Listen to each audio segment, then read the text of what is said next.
सारखाच HMPV या विषाणूची लागण झालेली काही रुग्ण भारतात आढळले। असे असले तरी कोणीच घाबरण्याचे कारण नाही। गर्दीच्या ठिकाणी मास्क वापरा।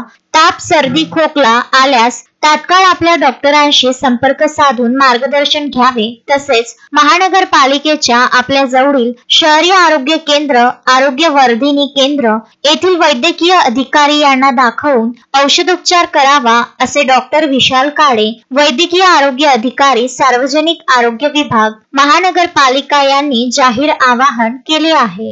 ह्या भारत देशामध्ये ह्यूमन मेटान्यूरोव्हायरस HMPV म्हणून ओळखला जाणारा विषाणू संपूर्ण देशामध्ये पसरलेला आहे आणि ह्या विषाणूला घाबरण्याची कोणतीही काळजी करू नका, कारण अमरावतीच्या महानगरपालिका आता सज्ज झालेली आहे।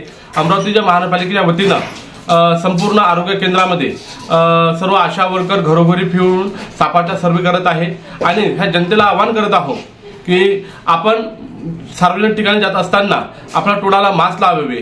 घरी कुठे जेवण करत असताना, कुठे हाताळत असताना स्वतः हात धुवून, स्वच्छ हात धुवून सॅनिटायझर हात धुवावे। तसेच सार्वजनिक ठिकाणी थुंकू नये आणि सोशल डिस्टन्सिंग वापरावी।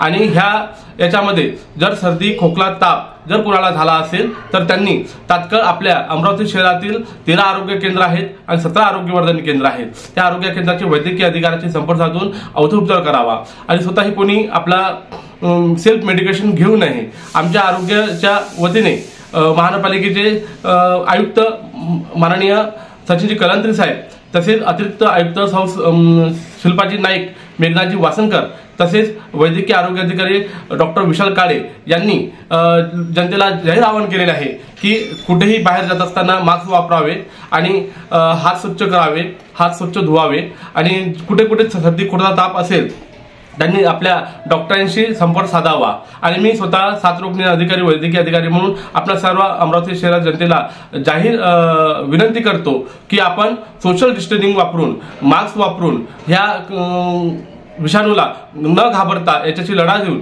या विषाणूशी आपण जिंकू शकतो आणि ह्यामध्ये घाबरण्याची कोणतीही कारण नाही आहे। अशोकभाई जोशी, विदर्भ न्यूज, अमरावती।